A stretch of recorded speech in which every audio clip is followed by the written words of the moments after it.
Okey, sekarang kita nak lihat implikasi KKP ataupun kesan KKP. Implikasi ni kesan bolehlah Okey, ada 5 kesan daripada ataupun yang boleh kita lihat terangkan daripada keluk KKP. Okey, ini adalah pakaian, makanan, 2 jenis barang. Ini adalah keluk KKP berbentuk cembung. A, B, C, D, E dan titik F, titik G. Ada 5 perkara yang boleh kita huraikan berdasarkan keluk KKP. Yang pertama ialah cekap. Bentuk KKP atau bukan bentuk KKP adalah cekap. Apa maksudnya? Sebarang pengeluaran di atas keluk KKP adalah cekap. Maksudnya sebarang pengeluaran di atas KKP maka dia adalah cekap. Pengeluarannya adalah cekap. Tak kiralah keluar di A ke B ke C ke D E ke, tak kira di mana-mana, kalau dia keluarkan pengeluarannya adalah pada titik betul-betul di atas keluk KKP, maka pengeluaran barang tersebut adalah cekap. Okey. Yang kedua, perkara yang kedua kita terangkan dari keluk KKP ni adalah guna tenaga penuh. Sama juga. Titik-titik di atas KKP menunjukkan negara telah mencapai guna tenaga penuh. Contoh A, B, C, D, E. Sebarang pengeluaran di atas keluk KKP ini menunjukkan negara telah mencapai guna tenaga penuh. Sebaliknya, kalau pengeluaran bukan di atas keluk KKP, maksudnya pengeluarannya di F atau pengeluarannya di G, maka ini menunjukkan negara belum mencapai guna tenaga penuh. So, pada F dan G, negara tidak mencapai guna tenaga penuh.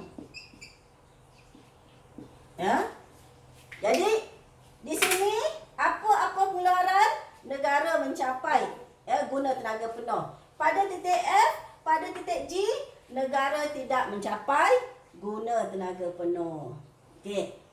Yang ketiga, kekurangan. Daripada KKP ni kita boleh menunjukkan masalah kekurangan. Jadi keluk KKP ni dia boleh menerangkan tentang masalah ekonomi dan juga masalah asas ekonomi. Kita ada 2 masalah kan? Masalah ekonomi iaitu kekurangan pilihan kos lepas dan juga masalah asas ekonomi. Apa, berapa, bagaimana, untuk siapa. Kita lihat masalah ekonomi yang pertama, kekurangan. Keluk ni boleh menunjukkan masalah kekurangan. Di mana? Pada titik G. Pada titik G, negara tidak boleh mengeluarkan barang. Kerana apa? Kerana tidak cukup sumber ekonomi. So, boleh tak kita keluarkan barang pada titik G? Tak boleh. Kenapa tak boleh dicapai pengeluarannya? Sebab tak cukup sumber ekonomi. Kalau kita gunakan semua sumber ekonomi, had maksimum pengeluaran adalah pada keluk KKP ini sahaja. Di luar keluk KKP, ini adalah tidak cekap. Ini adalah masalah ya, sumber ekonomi tak mencukupi. Jadi tak boleh dicapai. Ya. Okey, boleh lihat muka surat 14 modul, di situ ada huraiannya ya. Pengeluaran pada kombinasi ya G tidak boleh dicapai kerana faktor pengeluaran tidak mencukupi. Ya, jadi pada titik G ni dia menerangkan satu, ya, tidak cekap. Tidak cekap. Ya. Kalau nak cekap kena keluarkan barang, ya, barang pada keluk KKP. Kalau di luar keluk KKP macam ni, tak cekap pengeluarannya. Yang kedua, apa nak cerita lagi? Tak boleh dicapai. Apa maksud dicapai? Dikeluarkan. Tak boleh nak keluarkan. Kenapa tak boleh? Sebab kekurangan faktor pengeluaran atau sumber ekonomi. Okey. Yang keempat, masalah ekonomi yang dua ialah pilihan. So, masalah pilihan. Ya. Okey. So, kerajaan boleh sahaja mengeluarkan apa-apa kombinasi di atas keluk KKP. Nak keluarkan semua pakaian pada titik A. Tak nak keluarkan makanan. Boleh. Ya, cekap. Ya, boleh. Ya, tapi ruginya ialah tak ada pula makanan kat dalam negara. Ataupun kerajaan nak keluarkan semua makanan pada titik E. Boleh. Ya. Tapi tak adalah pula pakaian dalam negara. Ya. Ataupun kerajaan boleh buat pilihan. Nak keluarkan kombinasi. Sedikit pakaian, banyak makanan. Atau sedikit makanan, banyak pakaian. Atau sama banyak pakaian, sama banyak dengan pengeluaran makanan. Boleh. Ya. So, boleh pilih mana-mana. Ya. Jadi di sini boleh pilih mana-mana titik.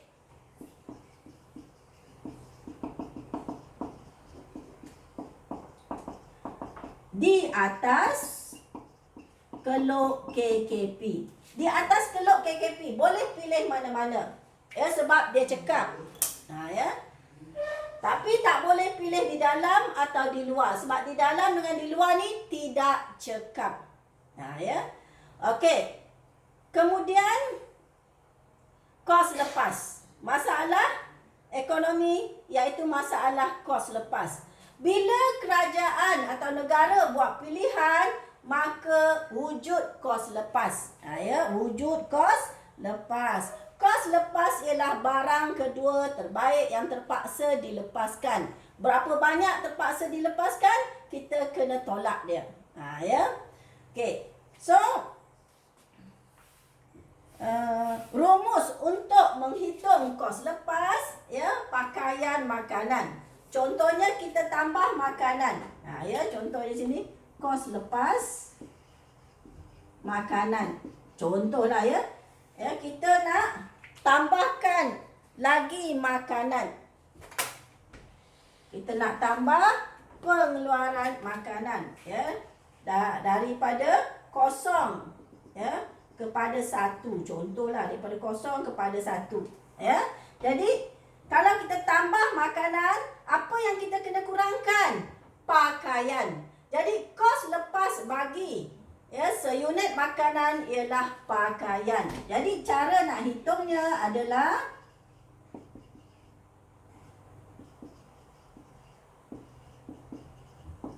ya, apa barang yang dilepaskan? Pakaian. So pakaian mesti letak di atas. Pakaian bahagi dengan ya makanan. Ya.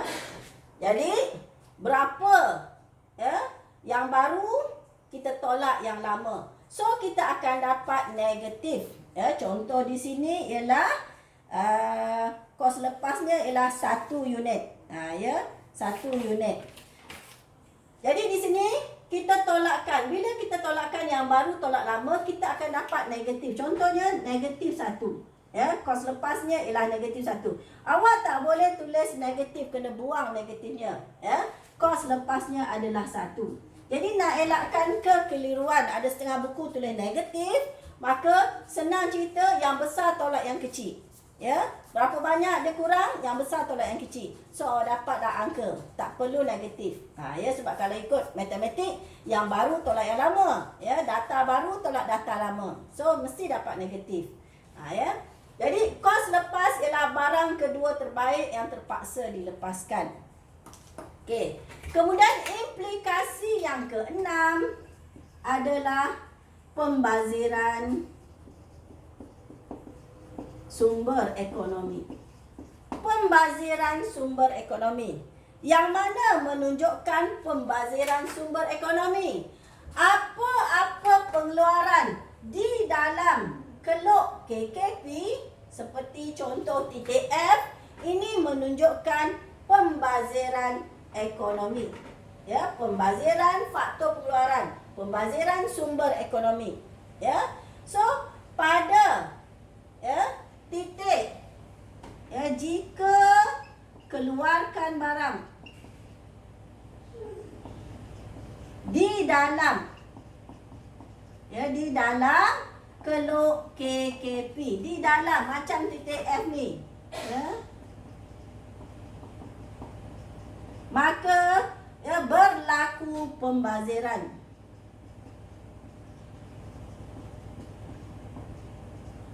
Sumber ekonomi.